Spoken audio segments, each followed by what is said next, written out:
오늘은 어버이 주일이라고 해서 나이 좀 있는 원로 목사를 불러주셨습니다. 그래서 가능하면 우리 어버이들을 위한 설교인데, 이건 어버이들을 위한 위로의 설교가 아니라 우리 어버이를 함께 살고 있는 자녀들에게 주는 그런 귀한 말씀이 되기를 바랍니다.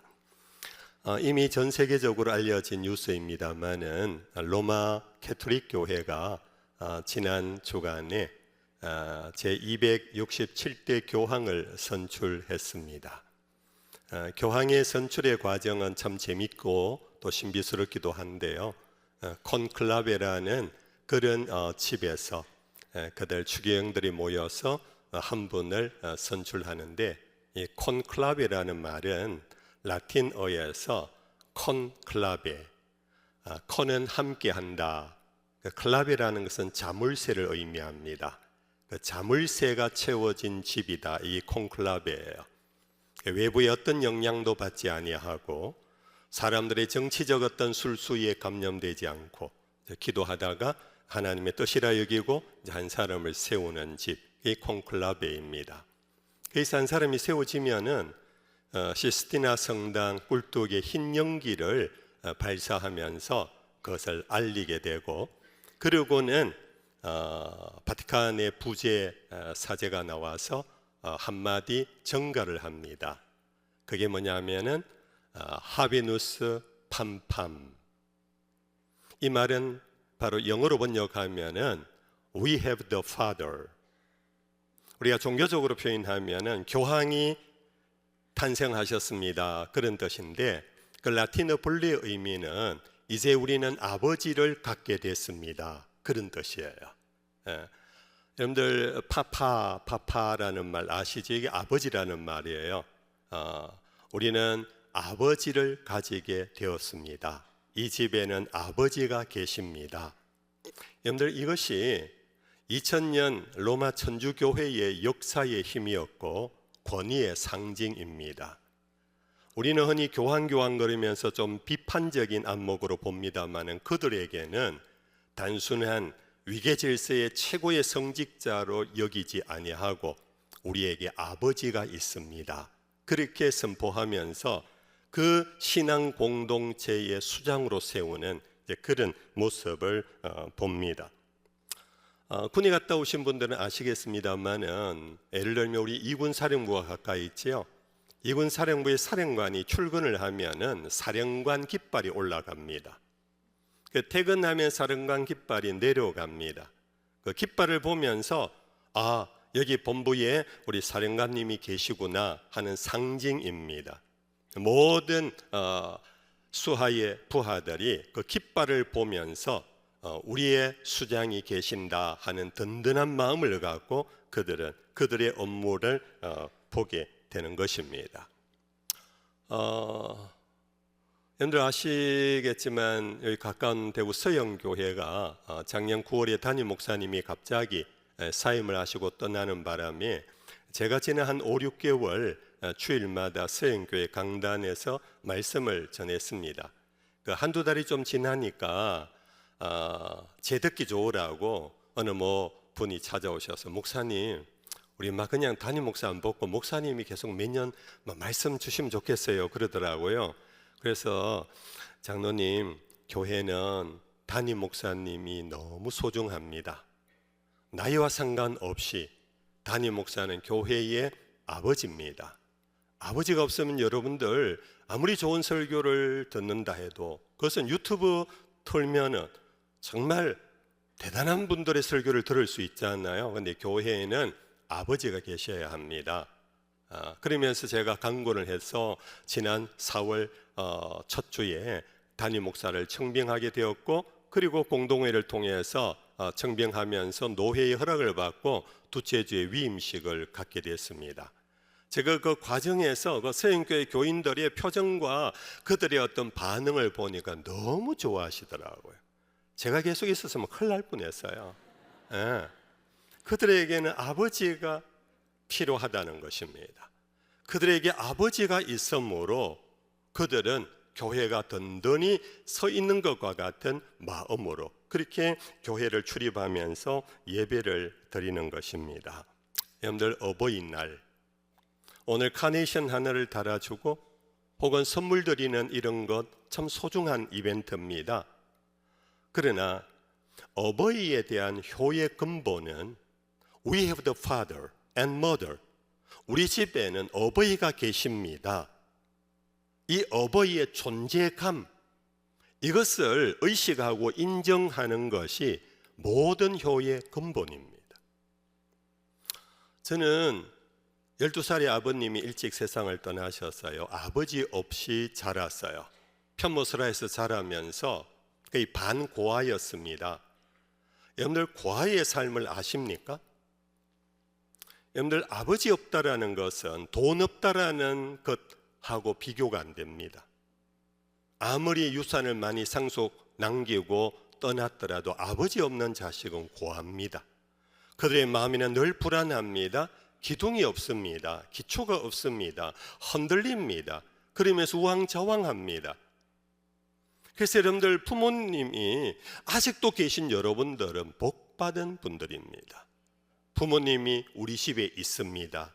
나는 부모님을 모시고 있습니다. 부모님이 나에게는 있습니다. 이것이 바로 가정에서 그리고 교회에서 여러분들, 우리가 세상을 살아가는 데 있어서 힘의 권원입니다.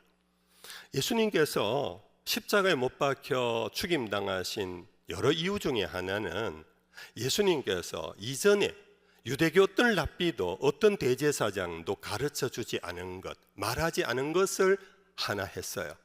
그게 뭐냐면 하나님을 아버지라고 소개한 것입니다. 하나님은 너희 아버지라. 그래서 너희가 기도할 때 이렇게 기도해라. 하늘에 계신 우리 아버지요 라고 부르게 했습니다. 그들에게는 아버지는 육신의 하나의 내 위에 나를 낳으신 분에 불과하다고만 생각했던 아버지. 그래서 하나님을 아버지라 부를 때 신성 모독을 느낀 겁니다. 그래서 예수님을 죽이고자 한 것입니다. 그런데 여러분들, 예수님께서 하신 이 말씀은 단순히 관계에 있어서 아들과 아버지의 관계가 아니라 모든 존재의 근원이 하나님이심을 드러낸 겁니다. 하늘에 계신 분이 우리 아버지이십니다. 이 교회는 아버지가 계십니다. 누구십니까? 하나님이십니다. 그런 의미에서 우리가 어버이를 생각을 하면서 하비우스 파팜, 하나님 우리 교회에 아버지가 계십니다. 하나님 우리 가정에 아버지가 계십니다. 아버지를 주신 하나님을 찬양할지어다. 여러분들, 그런 오늘 하루가 되어지기를 바랍니다. 여러분들, 정인노 선생께서 지은 시조 한 수를 여러분들 아실 것입니다. 반중 좋은감이 고아도 보이나다. 유자 아니라도 품음직도 하다마는 부모가 방길이 없을세 그로 설워하노라. 아버지 없는, 아버지가 먼저 가신 그 허전함을 아버지를 생각하면 할수록 왜 계실 때 내가 이 작은 먹음직한 홍시 하나를 갖다 드리면 그렇게 좋아하셨는데 이제는 이것을 품어가도 반길 아버지가 안 계신다고 그의 마음의 서러움을 표현한 것 아마 여러분들 아실 것입니다. 우리는 간혹 살면서 아버지의 존재를 그리 크게 여기지 아니하고 내가 열심히 공부했고 열심히 일하다가 여기까지 왔다라는 생각을 합니다. 단지 어버이는 날 낳아준 생물학적인 뿌리에 불과하다고 생각합니다. 여러분들, 우리가 잘 아는 섬지박이라는 자장가를 한번 읊어볼게요. 엄마가 섬 그늘에 굴 따라가면 아기가 혼자 남아 집을 보다가 바다가 불러주는 자장 노래에 팔 베고 스르르르 잠이 듭니다. 엄마가 섬 그늘에, 알죠? 찬송 대신에 이걸 부르면 욕을 먹을까 싶어서 부르지는 않겠습니다만은 여기에 이 가사를 보면은 엄마가 배를 타고 바다를 노져서 섬까지 가서 굴 따러 갑니다. 왜 갑니까? 자식을 먹여 살리려고. 집에는 아기가 남겨져 있습니다. 이 아기는 파도 소리에 그 소리를 들으며 자장가로 여기고는 800의 베고 스르르 잠이 들었습니다. 이 모습은 정말 지대로 자란 것 같아요. 엄마가 날 두고 가도, 일하러 가도 내가 스르르 잠도 자고 내가 먹기도 하고 자란 것 같지만은 그 다음 2절의 가사는 이렇습니다. 아기는 잠을 고니 자고 있지만 갈매기 울음소리 마음이 설레요. 다 못 찬 굴바구니 머리에 이고 엄마는 모래길에 달려옵니다.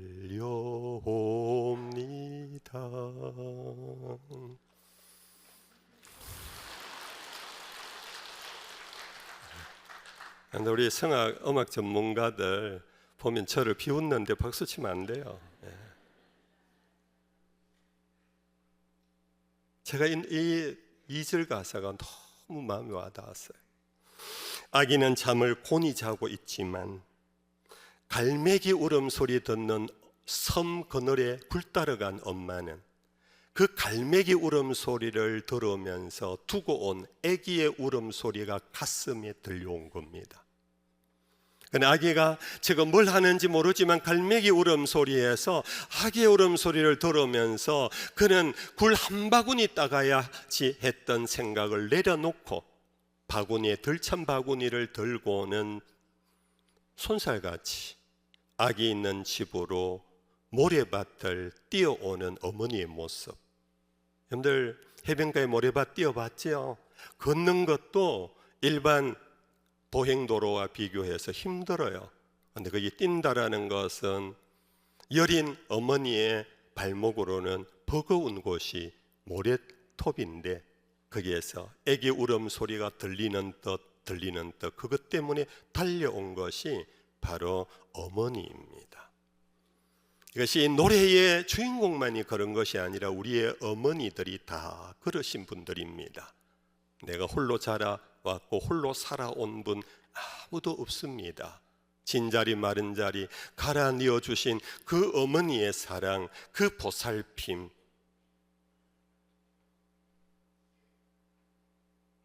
여러분들에게 아직도 하베무스 파팜 아버지가 계신다면 여러분들 지금이라도 늦지 않았으니까 여러분들 오늘이라도 속히 달려가시고 오늘이라도 여러분들 전화드리시고 오늘이라도 가서 배없는 여러분들 귀한 믿음의 자녀들 될 수 있기를 축복합니다. 그런데 오늘 난데없이 어버이 주일에 오늘 본문 이건 뭐지? 제가 작년 6월에 우리 목사님 불러주셔서 와서 설교를 했는데 그때 이 본문을 갖고 설교를 했어요. 다 잊어버리셨겠지만은 그때는 한 소절 비둘기같이 순결하라 이 말씀만 드렸어요. 나중에 뱀같이 지혜롭다라는 말은 기회 되면 하겠다고 약속을 했는데 1년 만에 지키러 온 겁니다. 여러분들 오늘 이 본문의 말씀은 이렇습니다. 보라 내가 너희를 보냄이 양을 이리 가운데로 보낸가 같도다. 예수님께서 제자들을 세상으로 파송하시면서 왜 세상을 이리떼라고 말씀했을까요? 세상이 이리떼의 소굴입니까? 하나님이 세상 만물을 만드시고 보시기에 너무 좋았더라고 하나님 스스로 감탄하신 것이 이 자연, 이 세상입니다. 그래서 우리는 하나님이 지으신 자연을 보면서 보암직하고 먹음직하고 탐스럽기도 한 것들이 가득한 정말 복락원처럼 여기고 살고 있는 것이 이 세상입니다. 그렇죠, 여러분들? 여러분들이 결혼을 했습니다. 누구와 결혼했습니까? 내가 이 남자와 평생 한 집에서 살면 좋겠다고 너무너무 멋있는 남자와 결혼했어요. 내가 여자와 평생 살 수 있다면 이보다 더 큰 행복이 있겠나 하고 바로 여러분들 옆에 앉아있는 여러분들 아내와 결혼을 했어요. 여러분들이 그 남자를 만나러 하나님이 보내시고 여자를 만나러 보낼 때 일이가 아니었어요. 근데 살다 보니 양인 줄 알았는데 여우가 되어버렸습니다. 양인 줄 알았는데 늑대가 되어버렸어요. 제가 한번 소개해드렸습니다마는 미국의 사회심리학자 라인홀드 니버가 쓴 책 도덕적 인간과 비도덕적 사회라는 책이 있습니다. 한 사람 한 사람을 보면 너무 착합니다. 너무 믿음이 좋습니다. 야, 이런 분이 있구나 할 정도로 참 좋은 분입니다. 그런데 만나서 사회적 관계를 형성하면서 관계가 깊어지고 깊어져 갑니다. 어느덧 도덕적 인간이 너무도 비도덕적 태도를 보입니다. 내가 이런 사람을 좋아했었나? 이런 사람하고 내가 동질하고 여겼나? 할 정도로 우리는 세월이 흘러가면서 도덕적 인간이 비도덕적 사회 속에서 비도덕적 짐승으로 전락해 가는 겁니다. 예수님이 하신 말씀은 분명합니다. 내가 너희는 양입니다. 양을 세상으로 보냄이 이리때 가운데 보내는 것과 같도다 하는 것은 벌써 변할 세상을 바라보면서 너희를 지금은 목사님하고 장로님하고 영접할지 모르지만은 조만간에 얼마 가지 않으면 너희에게 이리가 되고 늑대가 되고 여우가 될 수 있다.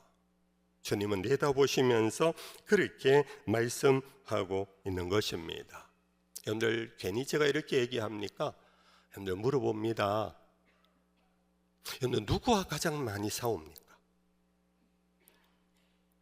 누구에게 가장 화를 많이 내십니까? 이 앞에 앉아있는 우리 자매님 예쁜데 누구와 많이 싸우세요? 미안해요. 당황시켜서. 저 뒤에 잠자는 사람을 깨우기 위해서 우리 자매를 희생시켰습니다. 물어보면요, 남하고 싸운 사람 별로 없어요. 지난 주간에 이웃 사람하고 싸운다가 오늘 오신 분 있나요? 근데 보면 지난 주간에요, 부부간에 싸우고 오신 분들 여기 숱하 많을 거예요. 엄마인데 달려들고 엄마인데 화낸 딸들, 아들들 많을 거예요. 그렇죠, 여러분들?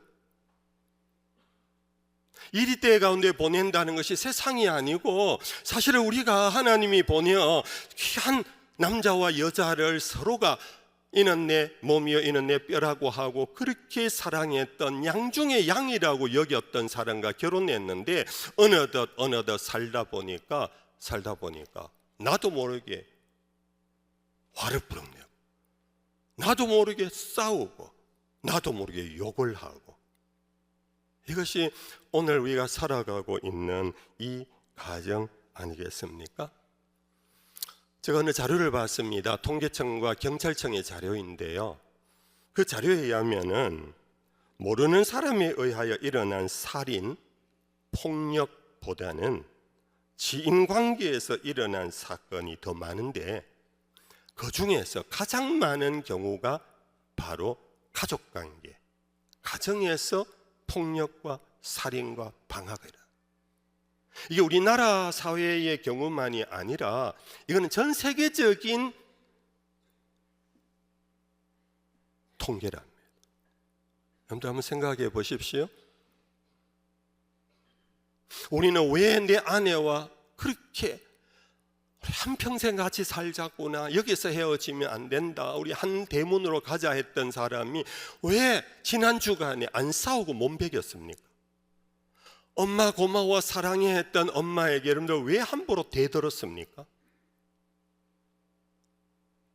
이것이 바로 여러분들 오늘 우리는 믿음으로 산다 그러고 행복하다 그러고 멋있는 사회인으로 살아가는 우리들의 실상입니다. 그래서 그 모습은 행복한데 속은 불행덩어리입니다. 겉모습은 화기애애한데 속은 지금 가시투성입니다. 어버이 주일을 맞이해서 여러분들 어버이에게 선물하십시오. 찾아가 뵈십시오. 여러분들 자주 만나십시오. 아무리 그래 자주 해도요, 여러분들 아버지를 보면 화가 막 나요. 어머니를 보면 옛날 사람이 또 잔소리한다. 엄마는 모르면서 자꾸 잔소리가 많다. 여러분들 속에 왜 가족에게 그렇게 화덩어리들이 그렇게 많을까요? 이웃은요, 피하잖아요. 이웃은 그런 거 있으면 안 보잖아요. 근데 가정은 피하지도 않아요. 계속 보면서 그래요. 그러면서 생각에 당연하다고 여겨요. 그것을 죄라고 여기지 않아요. 여러분들, 이것이 믿음의 넓은 의미에서 가정과 같은 교회 안에서도 마찬가지 아닙니까? 교회 안에서도 여러분들 다른 사회 커뮤니티에 가서 여러분들 막 싸우고 여러분들 막 미워하고 막 이런 일이 많습니까? 근데 교회 안에 돌아가지고 이상하게 내 마음을 불편하게 하는 사람, 내 마음을 성가시게 하는 사람, 대화하다 보면 목소리가 올라가는 사람이 왜 교회 안에 있습니까? 그러면서도 우리는 죄책감이 없어요. 왜? 내가 바른 소리 한다고 여겨. 자식이 부모에게 대드는 것은 부모는 옛날 사람이고 나는 바른 사람이니까 바른 소리를 한다고 하면 싸워요. 교회 안에서도 마찬가지예요. 우리 교회는 아니지만 일반적으로 교회의 갈등은 주로 그래요.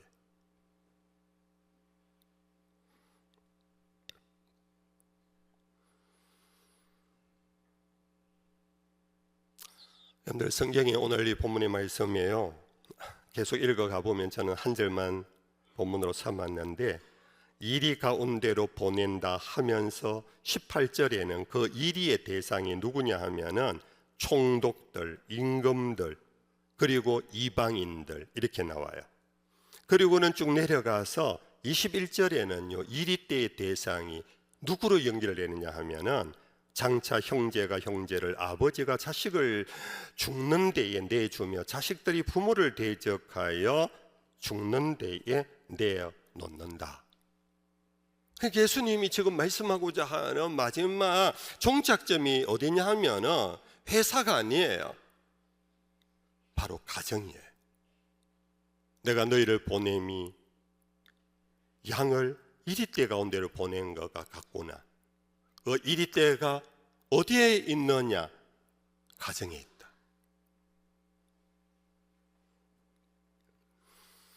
여러분들, 우리가 구약 미가서에 보면 이스라엘의 마지막 역사에 바벨론에서 멸망하고 나라를 잃어버리고 망민이 되어 디아스포라가 되었을 때에 그때의 상황을 미가서 7장에 이렇게 표현하고 있습니다. 너희는 이웃을 믿지 말며 친구를 의지하지 말며 내 품에 누운 여인에게라도 내 입의 문을 지킬지어다. 아들이 아버지를 멸시하며 딸이 어머니를 대적하며 며느리가 시어머니를 대적하리니 사람의 원수가 곧 자기의 집안 사람이로다. 이스라엘의 멸망의 길이 아수르 때문이 아니고 바벨론 때문이 아니고 너희들이 믿고 의지하며 지내는 이웃, 그 이웃들을 너희가 의지하고 믿지 마라. 심지어 너희 가정 안에 아들이 아버지를 멸시하고 딸이 어머니를 대적하고 며느리가 시어머니를 대적하는 원수가 바벨론이 아니라 너희 가족이다. 이런 사태까지 가면 나라는 망한다는 것. 오늘 우리가 구국 기도회를 한다, 나라를 위하여 뭐를 한다, 여러분들 할 때에요, 여러분들 가장 중요한 것이 수신제가 치국평천하 우리의 가정을 행복하게, 가정을 평안하게, 가정을 따뜻하게, 가정 안에서 믿고 가정 안에서 양이 양을 대하며 살아가는 가정의 천국을 이루는 것이 우리가 영향력 있는 사회적 삶의 출발점입니다. 많은 분들이 서울대학을 보냅니다. 죄송합니다. 서울대학 출신 욕하는 게 아니고요. 최고의 학부에 보냅니다. 유학을 보냅니다. 그래서 사회적인 영향력 있는 리더가 되어라 하는데 정작 그의 가정에는 믿을 사람이 없어요. 서로 대적해요. 서로 정오해요. 서로 욕해요.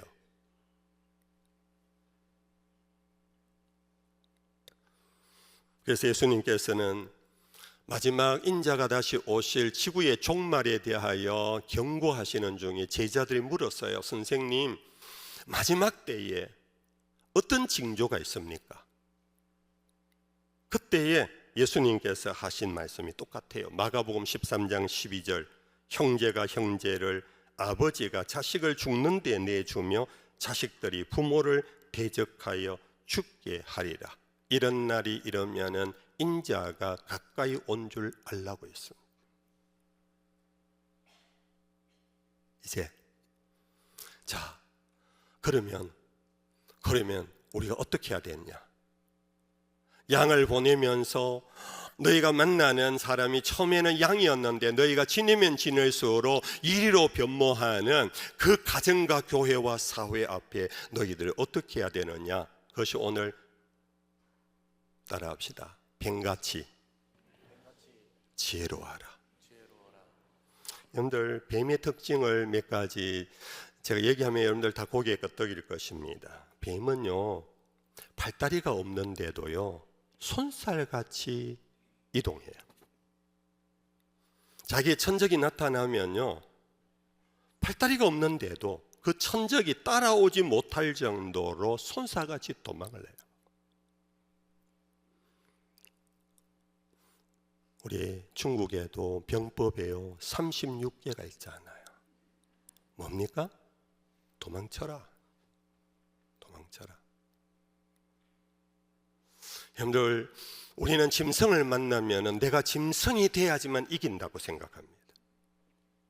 그것이 오늘 이 사회입니다. 그래서 드라마에도 그런 어떤 대화록이 있더라고요. 짐승을 이기려고 하다가 네가 더 지독한 짐승이 된다.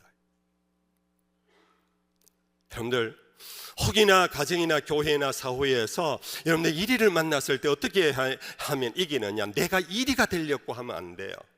우리는 양이에요. 주님의 양이에요. 주님의 기르시는 양인 줄로 믿습니다. 그러면 끝까지 양처럼 하십시다. 그런데 대신에 지혜가 하나 필요합니다. 뱀 같은 지혜입니다. 짐승되어 싸우지 말고 피하십시오. 도망하십시오. 잔소리하는 엄마 피하십시오. 야단치는 아버지 피하십시오. 그게 대놓고 아버지는 몰라요, 어머니는 몰라요 그러면서 삿대질 하시면 안 돼요. 피하시면요 시간이 흐르면은 엄마도 아버지도 아내도 남편도 제자리로 돌아오면서 문제가 해결돼요. 두 번째, 뱀은요 탈피동물입니다. 뱀은 성장을 하면서 길이가 예를 들어 30cm로 태어났다가 이게 60cm가 되면요 이 표피가 안에 근육은 늘어나는데 이 피부는 늘어나지 않는데요. 그럴 때 어떻게 하느냐? 피부를 벗긴다는 거예요. 이게 뱀의 탈피예요. 어린 뱀은 보통 3, 4주 만에 한 번씩 허물을 벗는데요. 그래야 성장이 가능해요.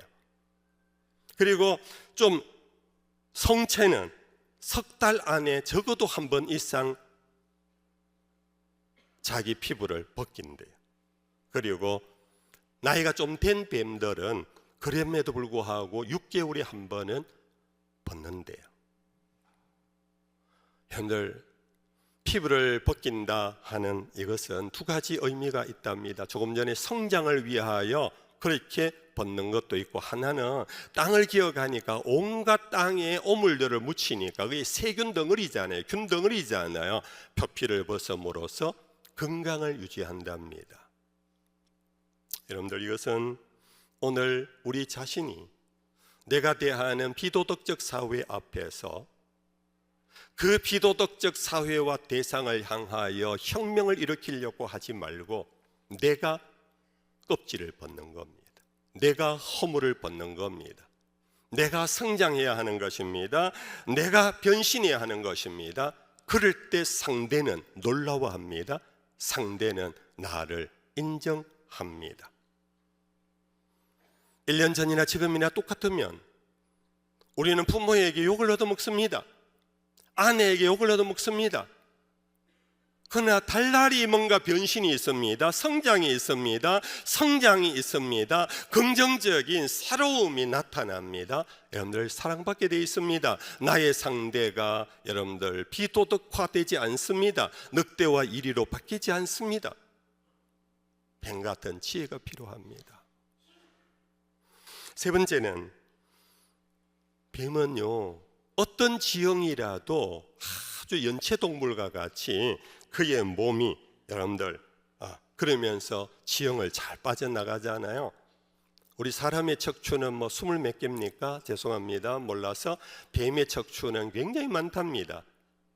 그래서 어떤 지형이라도 여러분들 거기에 맞게 몸을 움직이면서 이동하는 것처럼 오늘 우리에게는 유연성이 필요합니다. 쿠션, 이것이 뱀의 지혜입니다. 오늘 우리는 너무 나는 나다 왜? 사람이 뭐 바뀌나? 엄마 나 바뀌는 거 기대하지 마. 부부간에도 마찬가지입니다. 당신 내하고 10년을 살았으면 이제 그냥 수용해, 알아먹어. 여기에서 서로가 늑대가 돼가는 겁니다. 우리는 남보기에는 뼈 없는 존재같이 보일지 모르지만은 그것이 생존의 방법, 그것이 유연성 그리고 쿠션입니다. 그런 내 남편을 만나면 아내는 행복해집니다. 그런 아내를 만나면 여러분들 남편은 행복하고 그런 자녀를 보면 부모는 다 좋아할 것입니다. 그리고 하나는 뱀은요, 여러분들 아시는 것처럼 특별한 경우를 제외하고는 고개를 쳐들지 않습니다. 고개가 땅에 붙어서 밑바닥 인생을 살아가는 것이 뱀의 지혜입니다. 그러면 별로 대적이 없습니다. 덩치 크고 고개를 쳐들고 다니면 대적이 막 나타나요. 대적이 많아져요. 그런데 뱀은 항상 엎드려 다닙니다. 성경적인 용어로 치면 온유와 겸손인 것입니다. 우리가 온유하고 겸손하면 적을 만나지 않습니다. 마지막으로 뱀의 지혜는요, 뱀 소굴이라는 것은 있지만요, 뱀은 다닐 때 무리를 지어 다니지 않습니다. 아시죠? 뱀은 항상 혼자 다닙니다. 이것이 여러분들 뱀의 지혜입니다. 오늘 내가 무리를 지으면 상대가 위협을 느낍니다. 그게 조폭의 모습 아닙니까? 조폭의 문화 아닙니까? 여러분들 간혹 목회하다 보면 그런 상담을 많이 받습니다. 목사님, 너무 외로워요. 집사님, 뭐가 외로워요? 우리 집에서 나를 인정해 주지 않습니다. 마누라도 남보듯이 보고 자식들도 저것만 옆에만 붙어 있고 아버지가 들어와도 뭐고 쳐다보고 인사도 안 합니다. 제가 요즘 그걸 조금 경험하고 있어요. 캐나다에 있는 둘째 딸이 그 집에 손녀가 제가 외할머니하고는 막 동영상 막 대화를 해요. 제가 늦게 나타나서 엘리야, 우리 손녀 이름 엘리야, 그럼 응? 하고 가버려요. 여러분들 이럴 때 화를 내시면 안 돼요. 홀로 서기를 하셔. 뱀처럼 홀로 서기를 해야 돼. 나 너 없이는 못 살아. 나 당신만 의지해. 그러면요, 여러분들 힘들어요. 세상 살아보신 분들 조금 알 거예요. 세상은 결국은 나 혼자예요. 부부라도 자식이라도 부모라도 형제간이라도 결국은 나 혼자 남아요. 그러므로 여러분들 홀로 서기 연습을 하시고 홀로 서는 여러분들 능력을 키우셔야 돼요. 오직 나에게는 주님 한 분만 있으면 된다고. 자식에게 너 내 보험이야? 알지? 그러면 자식은 오히려 더 싫어해요. 여러분들 어르신들이 홀로 서기 하십시오. 자녀들이 홀로 서게 하십시오. 아내와 남편들이 홀로 서게 하십시오. 여러분들 취미생활 하십시오. 운동하십시오. 또 다른 친구 관계를 가지십시오. 여러분들 능력을 채워가십시오. 그것이 바로 뱀 같은 지혜입니다. 그럴 때 우리는 어떤 상황 속에서도 도덕적 인간이 비도덕적 사회 속에 함몰되지 않습니다. 양이 이리를 만났다고 해서 양이 늑대로 되지 않습니다. 우리 하나님의 어린 양으로 끝까지 뱀 같은 지혜, 비둘 같은 순결함으로 세상을 이기고 가정을 행복하게 하고 교회를 세워나가는 여러분들 모두가 될 수 있기를 축복합니다. 우리 다시 일어나시겠습니다. 찬양합시다. 찬송가 559장입니다.